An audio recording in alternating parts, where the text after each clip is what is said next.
How are you guys doing? So, I decided to come to do a video. I know a few of you asked me about my journey becoming a mental health clinician. So, I figured this would be the perfect time. We're in a pandemic. Pandemic? You would think I was from the South. We are in a pandemic, quarantined. So I have to talk to all my clients through telehealth video sessions. So, kind of what I'm doing right now. As you see, I'm in like my little vanity area. I have an office, but Steph has to work from home too. So, womp womp. I'm up here because it's more confidential because I can actually close the door. Our office is open. So, this is where I've been doing all of my sessions. So, let's kind of just jump in. I don't want to ramble, but y'all know who I am. I'm a rambler. So I think the beginning of the story starts when I was in high school. I just knew that I always had like this thought of being like Oprah. Hey Oprah, how you doing? So I always just wanted to like help people. However that was, I was thinking maybe in the communication sector, maybe, you know, I don't know. I had no idea, but I knew I wanted to help people. That's what I was doing all the way up until I started and continued in college. Then when I entered college, I thought, why not be a psychology teacher? So I went in, I started in psych ed. Bet y'all didn't know that existed. So yeah, I went in, and then I was like, ew, I don't want to do this. Like, who would want to teach psychology to a bunch of teenagers? I decided to drop the education piece and just do psychology. So I did that. I loved it. I loved all the courses. I minored in women's studies and Black American studies. So I had a double minor in both because I love people, um, Black people, women, all the others. I love everybody, but specifically, my people. So, and when I say that, I mean women, I mean lesbians, queers, and I mean Black people. Yeah. So I wanted to help them. I wanted to do something. Then I realized, what is this psych bachelor's degree gonna do for me? I think I just started working or continued working at the YMCA because I was doing like before and after school care, or I was a coordinator for the before and after school care program. So I worked at certain schools with little kids, elementary school. Yeah, nah, that's not my cup of tea. I mean, I love them, they're so cute, but nah. So then I decided to go to a master's program so that I could actually be a guidance counselor. I thought that would be perfect. Mix my psychology, still get to work with teenagers in the school system, but not actually as the educator. So I went through that program, got my master's in education, specialized. What is going on? Excuse me. So yeah, so I went there, finished the program. I became a guidance counselor, and I did that for a bit. And then I had gotten a job at a nonprofit where it's sexual health education. So I became a sex educator and a sexual health counselor for teenagers. Loved it. It was amazing. I did that. And then I think I was there for 3 years. Then Steph and I decided we wanted to move to Florida, which is where we started this page. So yeah, we moved there. I looked for a job everywhere. So I was doing odds and ends, just everything. Although one of the fun things is I worked for CBS Sports. So, I mean, my job wasn't fun, but being part of CBS Sports was fun. I literally was the person that when you like forget your password and you send your password reset and then somebody has to send it or do something and send it back, that's literally what I did all day long. Like just emails, sending passwords. Womp.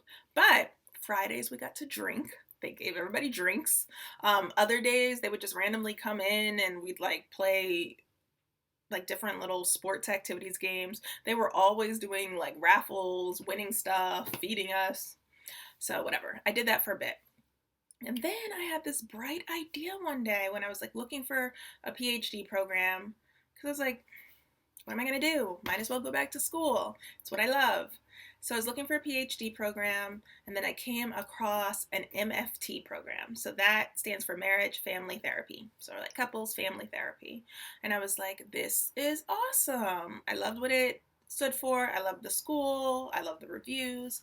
So I think I literally needed to submit everything I needed. It's like essay, all this paperwork, everything by a certain date. And when I saw when the date was, it was literally not 3 days, but let's say it was within that week. It was quick. And I was like, crap, I got to get my transcripts. I got to do everything. So I rush ordered transcripts to send to them, paid that extra money. I hurried up and did an essay real quick. I submitted everything literally the day of the date that everything was due. I was like, that probably wasn't that great. I'll just wait until the next submission time and maybe try again. But then I got a call and they called me in for an interview and I interviewed with a few of the professors and then I got accepted. And that's kind of what started my thoughts for working with people outside of the school system. But getting to see more of the systems that they're part of. So their families, culture, which includes like race and gender and sex and socioeconomic status. So all the different systems in their life were part of this program that I thought was so cool. Yeah, so that's kind of how I just started. And then even through that program, I went through it probably a semester. I had a semester left of book work before I would like get into my dissertation. And my mom got sick. She was diagnosed, well, she was in and out of the hospitals and they thought that she was having like mild heart attacks and different things and they couldn't figure out what was going on. I mean, not heart attacks, strokes. And they couldn't figure out what was going on. So all this stuff was happening. You guys know I love my family. My sister was kind of on the verge of getting a divorce and she was going to move back from Kansas to Delaware. My mom was in Delaware and I don't know. I think I wasn't super happy in Florida, even though me and Steph tried to make the best of it. And it's beautiful, South Florida, but the people, I don't know, it's just different. I don't want to say anything bad just in case you're from South Florida, but I did meet some really awesome people that I'm still friends with today, so I'll at least say that part. But they're not from South Florida. Oh, wait. Hey, Andy. You from South Florida? You actually might be. But my other close friend, Alicia, she is from Cali, so that doesn't count. But anyway, just wasn't happy. All this stuff was happening. I mean, if I kind of think back, I'm like, girl, you should have just finished it. But I just needed to get home. I was worried about my mother, worried about my sister, my nephews, everybody. So I told my program chair, I talked to some of my professors, and even though it's a PhD program, they also have the master's program of it. So I had the kind of idea of I could either leave with all of these credits that amount to nothing, and then decide if I want to come back and finish it off in a certain amount of time, or they could flip them for me into the master's program and compare each class, and then anything that was a little bit different between the master's program to the PhD program, I would just have to complete. And that would be a finished degree. So I was like, okay, that makes more sense. I might as well get a completed degree instead of just all these credits that aren't going to amount to anything. So basically, I went through a very expensive master's program because there's so many more credits for the PhD program and they cost more money per credit hour for some of the same classes. So yeah, but it was very nice of them. They worked with me. They wanted to see me complete it because of all the work that I put in. So I completed that with a 4.0. I mean, yeah. So anyways, completed that. I was sad. I have lots of different feelings. I've made peace with it now. I might still get my PhD at some point, but because I don't really need it right now, I've just been like, it's all good. So I completed the master's program of MFT. So that's the degree I ended up getting. I came back home, checked on my mama, was closer to her to help her out. My sister ended up moving back to Delaware. My nephews, bliss. So I was trying to look for a job. I found something about 45 minutes away. And I thought this would be good to start getting my hours, because you can be a therapist that's unlicensed, but you can't like connect with insurance companies and different things. And also you kind of have a smaller access, or you have smaller access to the types of jobs that you can get. Or you can be a licensed therapist, which if you open private practice, you can connect with insurance companies, and then you also have more of a broader variety of jobs. So I decided to work on my licensure hours. And I started working at an agency that was 45 minutes away, in-home therapy, y'all. It was for my MFT, in-home therapy. Yeah, that's all I'm gonna say about that. If you really want to get to know your clients, go into their homes.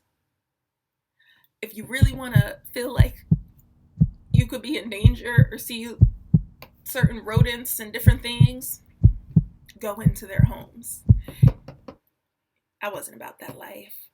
I'm not about mice, I'm not about roaches, I'm not about other bugs. I'm not saying all my clients, because they didn't all, but it's just all these different types of ways that people live. And that's cool. No, I'm like too fearful. So I remember this one client had mice. Okay, whatever. Like, I have lots of friends that live in a city. Mice are just something that happens. This wasn't the city, y'all. And it also wasn't the field. But anyway, so the mice, which usually run away, they would sit there and get therapy.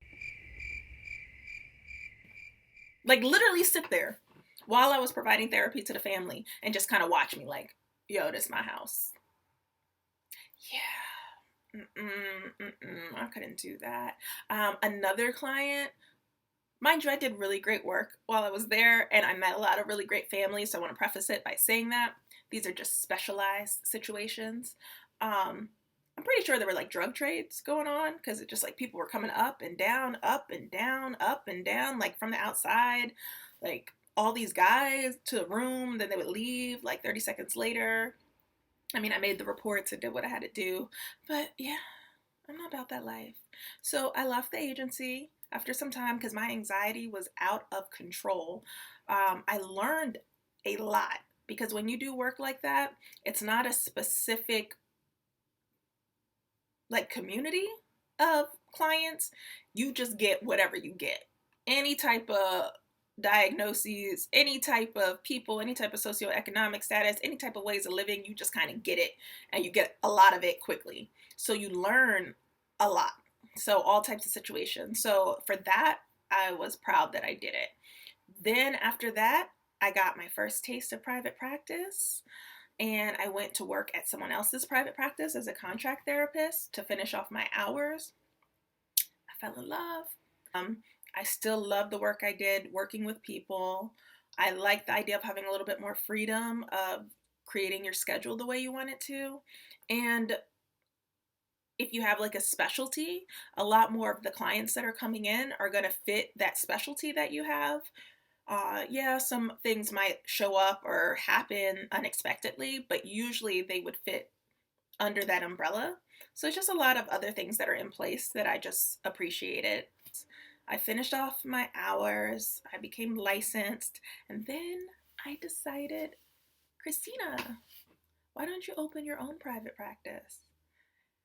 Yeah. I was nervous, y'all. I was scared. I was like, I don't know what to do. I don't know where to start. So I was researching, Googling, talking to people. At that time, I didn't have as many other therapist connections up here. Had a lot more from the program I went to in Florida. So I would still ask questions, do what I needed to do. Thank God that my mom is just like bomb when it comes to helping people start their businesses. It's kind of what she does. So she had a lot of knowledge too for like the licenses I needed to get, what I needed to fill out for the state, all that kind of stuff. So I did it all. I took a leap of faith. I left the private practice and I was just like, balls to the wall, y'all. Let me just see what happens. I met another therapist. We partnered together, cut costs that way, and make sure you could pay the bills. And also, she's just awesome. We complement pretty well. And we opened up our practice. And then from that moment, it just like grew like crazy. And so now we're in a bigger space. We have now hired other therapists. Just started off. It's only 2 other therapists, but we're moving in the right direction. And we keep growing and we have full caseloads and I love it. I genuinely love it. I pretty much work with people from age 11 and up. I specialize pretty much in LGBT issues. So what that can kind of mean is it could be connected to LGBT, or it can be someone that's part of the community and they have a struggle that might not be affected by necessarily them being part of the community, but me just knowing that system of their life and being able to use that information and also work with them for whatever they're bringing it to the table. As well as anxiety is a big area that I work with, trauma, depression, and transitional stages, high schoolers to college students, people going into graduate programs, PhD programs, people getting married, people getting divorced, couples working through different stages, deaths in the family, kind of just those types of areas in your life that you would transition to. Just moving to the state. It's pretty much what most of my clients are part of, as well as bipolar disorder, borderline personality disorder. All of my clients fall into that pretty much. So I love it. Sometimes you never know what to expect and what's coming through the door, and then also managing a business and being a therapist, and then also helping to supervise other therapists. It can be a lot.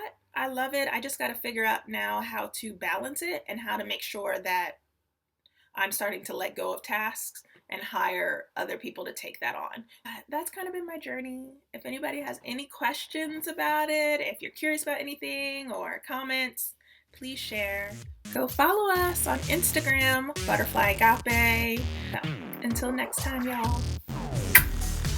Bye.